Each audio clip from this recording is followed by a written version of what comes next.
नमस्कार दोस्तों, स्वागत है आपका द वॉरेन टाइम्स में। और आज हम लोग डिस्कस करने वाले हैं फाइनेंशियल एक्सप्रेस का ये आर्टिकल। ये दोस्तों बहुत अच्छा आर्टिकल लिखा है इन्होंने, श्यामल मजुमदार नाम है इनका।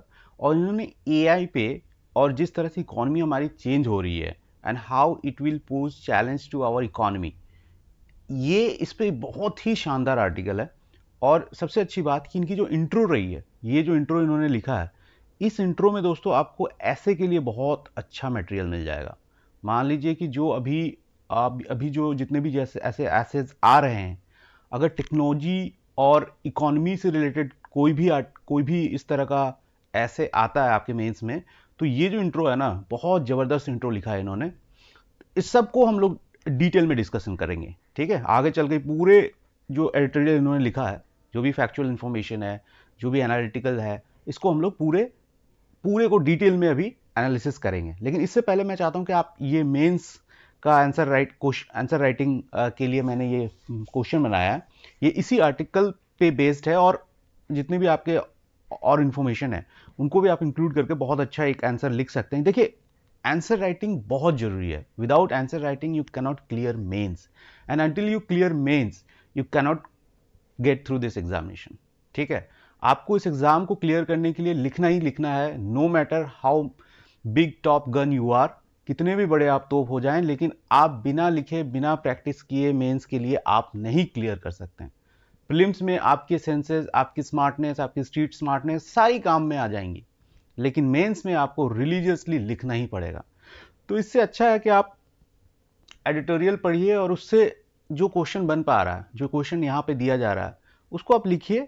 और इसका जो पीडीएफ है कि इस क्वेश्चन का क्या आंसर होना चाहिए, मॉडल आंसर है, वो आपका हमारा जो ये ग्रुप है द वारन टाइम्स, ये जो टेलीग्राम चैनल है, इसको ज्वाइन कर लीजिए। इसको हम लोग रोज फाइनेंशियल एक्सप्रेस के जो एडिटोरियल हम लोग डिस्कशन करेंगे, उससे जो मेंस का क्वेश्चन होगा उसको हम लोग अपने चैनल पे पोस्ट कर दिया करेंगे। तो आप वहां जाके उसका पीडीएफ देख सकते हैं कि हाँ, आपने जो लिखा और वो जो आंसर है उसमें कितनी सिमिलैरिटी है, ठीक है। ये क्वेश्चन है, the rise of AI and automation present both challenges and opportunities for India's workforce, discuss the socio economic implications and suggest a strategic road map to leverage India's demographic dividend for sustainable employment growth, ठीक है। Question को बार बार पढ़िए ताकि आपको question समझ में आ जाए। ये बहुत एक इंपॉर्टेंट स्किल्स है। मैंने देखा कि बहुत से मेरे जानने वाले ऐसे हैं कि जो who are good at writing, but क्या होता है कि वो जल्दी क्वेश्चन पढ़ते नहीं, वो इस स्किल को बहुत अंडर एस्टिमेट करते हैं कि क्वेश्चन को डिटेल में पढ़ना होता है। आप ले लो 40-50 सेकंड ले लो, but you have to understand the requirement of question, ठीक है। और ये एक स्किल है, वो एक दिन में नहीं होगा कि आप सोच रहे हो कि एग्जाम हॉल में जाकर बैठूंगा और हो जाएगा। नहीं, this is not going to happen. You have to develop this habit of reading question carefully, ठीक है, चाहे वो प्रीलिम्स हो चाहे वो मेंस हो। चलिए, अब बिना समय व्यर्थ किए आगे बढ़ते हैं। तो दोस्तों, इस आर्टिकल में जैसे मैंने कहा कि इन्होंने हिस्टोरिकल जो इंट्रो था उनका, वो हिस्टोरिकल पर्सपेक्टिव था, ठीक है। वो हिस्टोरिकल पर्सपेक्टिव था किसका? टेक्नोलॉजिकल शिफ्ट का, कि टेक्नोलॉजी शिफ्ट कैसे रही है। तो उन्होंने लिखा है, 3 लोगों का नाम दिया है, एमी बेग, बक, बर्नर्ड वाटर बॉय और बिली ग्रेफिन। 4-5 लोगों का नाम दिया है कि they were the last in their batch to lose their jobs in technology transition 103 years एगो। आज से 103 साल पहले ये लोग थे जिन्होंने जो लास्ट थे, जिन्होंने टेक्नोलॉजी ट्रांजिशन की वजह से अपनी जॉब खोई है। मतलब वैसे तो जॉब बहुत ज्यादा ले ऑफ वगैरह, but that is not counted, it is purely job loss due to technological shift, ठीक है। तो ये आप लिख सकते हैं, नोट्स बना सकते हैं, इसको आप ऐसे में अगर लिखेंगे तो आपको अच्छे मार्क्स मिलेंगे। फिर आगे लिखते हैं कि 1922 a slap motorised engine formally replace the horse drawn one, creating an emotional movement for the station crew at New York Brooklyn Heights who could not do nothing for their equine co labourers. मतलब इनका कहने का है कि 1922 में जब motorise engine आ गया तो उनको ले ऑफ कर दिया गया, purely due to technological shift, ठीक है। ये देखिए, ऐसा होता था हॉर्स शिफ्ट। तो दोस्तों, इसको आप लिख सकते हैं, ये पूरे को ना आप अपने पास अपने एक किसी कॉपी में आप लिख के रख सकते हो, ताकि जब आप ऐसे में एक्चुअल एग्जाम में जाओ तो इस तरह के आप इंट्रो दोगे तो आपको बहुत अच्छे मार्क्स मिलेंगे। आई गॉट 162 इन 2017। तो मुझे पता है कि इस तरह के बहुत सारे एनेक्डोट्स आप अपने कॉपी में लिख के रखिए, जिससे आपको लगे कि जिससे आप ये वहां पे एज इट इज प्रेजेंट कर सकें, जिससे आपको लगेगा कि ये, जिससे जो एग्जामिनर को लगेगा कि आप अच्छे प्रिपेयर करके आए हैं। अब यहां पे कुछ डेटा दिया गया है, उसमें कहा गया कि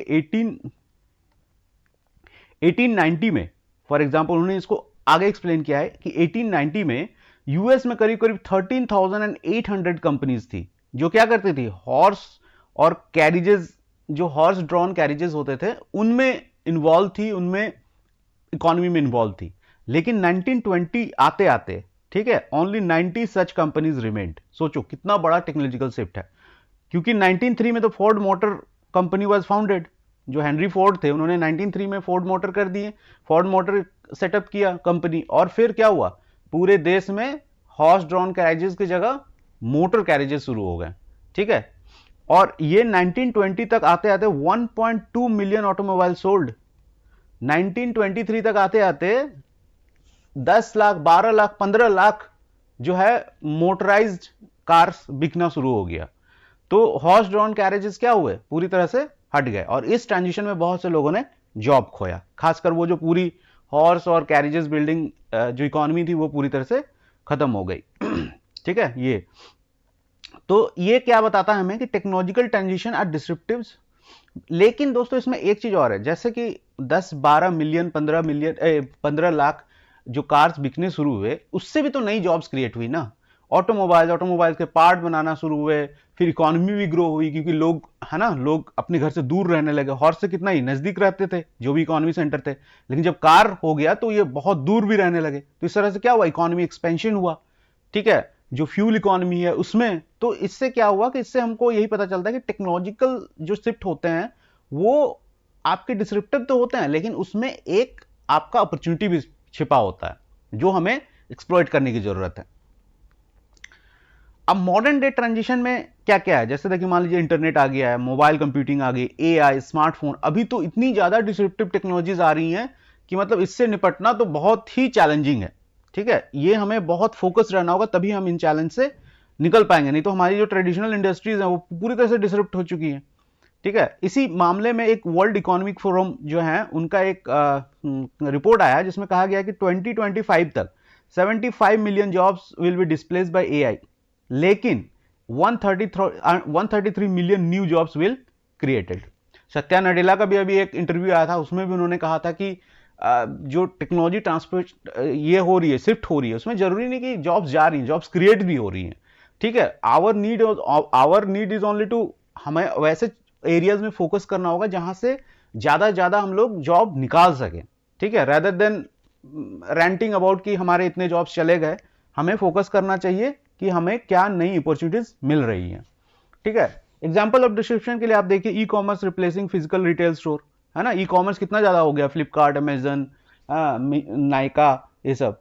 और autonomous vehicle replacing traditional car manufacturing jobs, तो आप देखिए रिन्यूएबल सेक्टर में भी देख लीजिए, है ना, ग्रीन सेक्टर में भी देख लीजिए, तो बहुत सारे ऐसे डिस्क्रिप्शंस हो रहे हैं। लेकिन rather than focusing on the negatives कि हमारे इतने जॉब जा रहे हैं, we should focus on the positive sides as well. ठीक है, तो इसके लिए हम लोग को क्या करना होगा, सबसे पहले massive rescaling needed, AI driven diagnostic, green energy solution, data analysis. ये अभी हमारा एक रिपोर्ट आया था फिक्की का उसमें ये कहा गया कि इंडिया के जो ये सब सेक्टर हैं, ग्रीन हेल्थ सेक्टर हो गया, ग्रीन एनर्जी सेक्टर हो गया, उसमें मैसिव डिसरप्शन आ रहे हैं। लेकिन उस डिसरप्शन को हमें कैसे एक्सप्लॉइट करना है, कैसे हम लोग उस चीज को हम लोग अप्रोच करें कि उससे ज्यादा जॉब्स क्रिएट हो, उसके लिए क्या करना होगा, रीस्किलिंग करना होगा लोगों को, कि हम लोग कैसे यूज कर रहे हैं। जैसे मान लो आप एक हेल्थ सेक्टर का ले लो, ठीक है, हेल्थ सेक्टर का ले लो ऑप्शन, इसमें क्या है, टेलीमेडिसिन आ गया। तो टेलीमेडिसिन के लिए पहले एक डॉक्टर होता था, अब डॉक्टर है। टेलीमेडिसिन में क्या होता है ना, ये डॉक्टर है, इसका जो भी ये जो भी बता रहे हैं, जो भी सजेशन दे रहे हैं, वो क्या हो रहा है, ब्रॉडकास्ट हो रहा है एक डिस्प्ले में, और यहाँ पे पेशेंट है। तो कितने लोग चाहिए, देखो, एक तो ये डॉक्टर हो गया, एक जो इसको चला रहा है, यहाँ पे एक पेशेंट को जो अटेंड कर रहा है, तो 3-4 प्लस ये जो इस पूरे जो सिस्टम को जो मैनेज कर रहा है वो भी एक अलग पर्सन होगा। तो इस तरह से बहुत सारे अपॉर्चुनिटीज खुल रहे हैं, हमें उस पर फोकस करना है। ठीक है, लेकिन जो सबसे ज्यादा रिस्क में है वो है रिपीटेटिव एंड लो स्किल, जिसमें कोई स्किल की जरूरत नहीं पड़ती है, those jobs are at risk. ठीक है, मैकेंसी ने भी कहा है, मैकेंसी ग्लोबल स्टडीज जो ग्लोबल इंस्टीट्यूट है उनका भी अभी आया हुआ है कि millions of job will disappear. उन्होंने कहा कि जो जॉब मार्केट है ना, ये जो जॉब मार्केट है, this is very flexible and this is very, मतलब क्या बोलूं, अब तक जितने भी टेक्नोलॉजिकल ट्रांसपोर्ट शिफ्ट हुए हैं उसमें ये जॉब मार्केट ना खुद ही एडजस्ट कर लेता है, खुद ही एडजस्ट कर लेता है। लेकिन ये जो अभी जो एआई की वजह से जो शिफ्ट हो रहा है वो थोड़ा सा ओवरवेलमिंग है हमारे इकोनॉमी के लिए। तो इसमें हमें एक्टिवली पार्टिसिपेट करना होगा, एक्टिवली हमें इसको असिस्ट करना होगा, तभी जाके जॉब मार्केट फ्लेक्सिबल, अपनी वो फ्लेक्सिबिलिटी का फायदा मिल पाएगा। ठीक है, जैसे कि मैंने बताया कि फिक्की का जो अर्नेस्ट यंग का फ्यूचर रिपोर्ट्स आया था, जिसको उसमें कहा गया था कि health care, energy, AI driven tools roles वगैरह में इंडियन गवर्नमेंट को फोकस करना चाहिए। चलिए, अब जैसे मैंने बताया कि हमें हेल्प करना होगा जॉब मार्केट को, तो कैसे करना होगा? हमारे पास दो एग्जांपल है, एक है स्वीडन मॉडल जो प्राइवेट सेक्टर लेड है, ठीक है, और दूसरा है जर्मनी मॉडल जो गवर्नमेंट सेक्टर लेड है। अब ये दो मॉडल क्या है देखते हैं। सबसे पहले जर्मनी मॉडल की बात कर लेते हैं। देखो, जर्मनी में ना काफी अनएम्प्लॉयमेंट रेट हिस्ट्रिकली थोड़ा सा हायर रहा है, 11% अनएम्प्लॉयमेंट रेट रहा है। इसकी वजह से अर्ली 2000 जो है ना, अर्ली 2000 में उन्होंने एक एक तरह का रिफॉर्म्स लाया था अपने लेबर मार्केट में, जिसको कहते थे वो लोग हार्ट्स रिफॉर्म। इसमें क्या किया था कि गवर्नमेंट जो है ना वो इनकम रिप्लेसमेंट देती थी for individual during skill training. ठीक है, आप अपने स्किल को इंप्रूव करने के लिए भी आपको गवर्नमेंट इनकम देती थी। आप अपना स्किल अपग्रेड कर रहे हो उसके लिए भी गवर्नमेंट पैसा देती थी। इससे क्या हुआ कि उनका अनएम्प्लॉयमेंट रेट जो है वो कम आया। तो ये हार्ट्स रिफॉर्म जो था ना, कि मान लो आप काम कर रहे हो, ठीक है, किसी कंपनी में, now you took this voluntarily कि मेरे को ये सीखना, ये स्किल सीखना, तो उसके लिए भी गवर्नमेंट आपको पैसा देगी कि आप सीखो। That is called hearts reform. तो ये इससे क्या हुआ कि बंदे का जो लोग हैं, जो लेबर है, उसकी स्किल टाइम के साथ साथ अपग्रेड होती गई और लोग भी विदड्रॉ करते गए। मान लो जिसमें जरूरत नहीं है वहां से विदड्रॉ किए, तो एक अनएम्प्लॉयमेंट रेट भी हुआ और इकोनॉमी बहुत अच्छे ढंग से इफिशियंसी के साथ चलने लगी। तो ये एक है कि गवर्नमेंट ही टेक केयर करे। दूसरा है स्वीडन अप्रोच। स्वीडन अप्रोच क्या है? स्वीडन ने पब्लिक और प्राइवेट दोनों का एफर्ट है। इसमें क्या है कि इसमें जो प्राइवेट कंपनीज होती है उनके अंदर ना एक वर्क सिक्योरिटी काउंसिल होता है। हर कंपनी के अंदर, जैसे हमारे मान लो यहाँ पे कोई भी कंपनी है, कोई भी XYZ कोई भी कंपनी है, उनको मैंडेट होता है कि आप वर्कर सिक्योरिटी काउंसिल रखिए, जिसमें हर पर वर्कर कुछ पैसा आप जमा करते रहिए। इनका काम क्या है कि ये वर्कर काउंसिल है और इनके पास एक फंड जमा हो जाता है, over the period of time एक फंड जमा हो जाएगा। तो अब क्या होगा कि मान लो अगर कोई ले ऑफ होता है, तो वो गवर्नमेंट के पास जाने के बजाय किसके पास जाएगा? Worker security council. और वर्कर सिक्योरिटी काउंसिल उसे पैसा भी देगी और उनके पास इनकम सपोर्ट तो देगी कि भाई जब तक आप ले ऑफ हो आप इस पैसे से काम चलाओ। एंड दूसरा, उनके पास पूरा डेटाबेस होता है कि आप कौन सी कंपनी को क्या रिक्वायरमेंट है, मतलब दूसरी कंपनी के वर्कर काउंसिल्स आपस में जुड़े हुए होते हैं। तो इससे क्या होता है कि उनके पास पूरी इंफॉर्मेशन होती है कि कौन सी कंपनी को किस रोल के लिए कितने लोग चाहिए। तो ये सिर्फ इनकम सपोर्ट नहीं है, उससे भी उसको फिर से क्या होता है कि उसको फिर से एक रोजगार देने की एक पॉजिटिव कोशिश की जाती है। तो ये भी एक हमारे पास मॉडल है। तो ये जर्मनी मॉडल और स्वीडन मॉडल को हम लोग अपने देश में इंप्लीमेंट कर सकते हैं, जिससे क्या होगा कि हमारी इकोनॉमी और इफिशिएंटली एडजस्ट करेगी। ये जो पूरा डिस्क्रिप्शन हो रहा इसको पूरा और इफिशिएंटली मैनेज करेगी। इंडिया के लिए तो इसीलिए लेसन जो है इंडिया के लिए यही है कि कोलैबोरेटिव मॉडल्स हम लोग को लाना चाहिए for the effective workforce transformation. अभी क्या है हमारे पास? कुछ नहीं, जो ले ऑफ होता है। ठीक है, तो ये चीज है। अब इंडिया के चैलेंज की बात कर रहे हैं। देखो, इंडिया का सबसे बड़ा चैलेंज है इसकी डेमोग्राफी। मतलब इतने बड़ी पॉपुलेशन है हमारे यहाँ। स्वीडन तो बहुत छोटी है और जर्मनी भी बहुत छोटा है, लेकिन इंडिया का जो चैलेंज है ना वो बहुत बड़ा है। इंडिया के पास लार्जेस्ट यूथ पॉपुलेशन है अभी, सबसे बड़ा जो यूथ पॉपुलेशन है वो हमारे कंट्री में है। और ये एक तरह से आप कह सकते हैं डिसएडवांटेज, लेकिन मैं ऐसे कहूंगा कि ये एक अपॉर्चुनिटी है to become a hub for tech driven job. अब हमारे पास इतने लोग हैं, दे आर एजुकेटेड, तो अगर हम लोग स्किल में अपना ठीक कर लें, we might become the hub for tech driven jobs in entire world. ठीक है, लेकिन चैलेंज यही है कि हाई इंप्लॉयमेंट रेट्स है, कुछ कुछ जगह पे 5 to 6% है ही, है ना। कुछ कुछ जगह पे तो 10% भी है कुछ कुछ स्टेट्स में। तो lack of focus on skill based training की वजह से हमारा जो है काम खराब हो रहा है। इसी इसी जो रेडीनेस है इसके इसके बारे में बताते हुए क्यूएस फ्यूचर स्किल इंडेक्स आया हुआ है, ठीक है। इसका ये डेटा आप नोट कर लेना मेंस के लिए, ये आप लिख सकते हो आंसर्स में। इसमें कहा गया कि India rank second in preparedness for jobs of the future. देखो यहां पे ओवरऑल इंडिया अच्छा रैंक कर रहा है, but it is not due to, है ना, कि हमने बहुत अच्छा काम किया। It is because of our job market is so big, ठीक है। हमारा जॉब मार्केट जो है वो काफी बड़ा है, जॉब मार्केट जो है काफी बड़ा है, इस वजह से ये हमारा सेकंड रैंक आया है। लेकिन हमारे जो परफॉर्मेंस है स्किल्स लाइफ में, स्किल्स लाइफ में मतलब हमारे जो वर्कफोर्स है वो कितनी स्किल्ड है, उसमें बस हमने 59.1% हमारा 59.1 स्कोर है, जबकि स्वीडन का 88% है, 88 है, 88। इसी तरह से जर्मनी का भी 87.2 है। तो इस तरह से देखिए हम लोग लोएस्ट टॉप 30 कंट्रीज में, ठीक है। क्यूएस फ्यूचर स्किल्स में है कि हमारा ओवरऑल प्रिपेयर्डनेस तो हमारा सेकंड है, जस्ट बिकॉज हमारा जॉब मार्केट बहुत बड़ा है। आप इसको ऐसे समझ सकते हो, ठीक है। और सस्टेनेबिलिटी इनोवेशन जो है उसमें थोड़ा सा हम लोग लैक कर रहे हैं, हमें इनोवेशन में सस्टेनेबिलिटी लानी होगी, हर एक चीज को इनोवेशन के थ्रू देखना होगा, so that we get the maximum out of that. तो ओवरऑल इसका कंक्लूजन यही है एडिटोरियल का कि टेक्नोलॉजी जो है वो एक डबल एज स्वॉर्ड है, ठीक है। ये इसके पॉजिटिव भी है, इसके नेगेटिव भी है।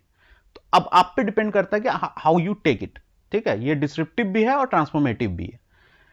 इंडिया का यूनिक पोजीशन है इसमें क्योंकि लार्जेस्ट यूथ पॉपुलेशन है, इमेंस पोटेंशियल भी है, और ये इमेंस पोटेंशियल डिजास्टर के लिए भी है। अगर आप ठीक से इसको स्टीयर नहीं करोगे तो it could be a disaster for our country's economy. और इसका जो फाइनल थॉट्स है वो यही है कि रीस्किल करना है, अप स्किल करना है और प्रिपेयर फॉर द फ्यूचर, ठीक है।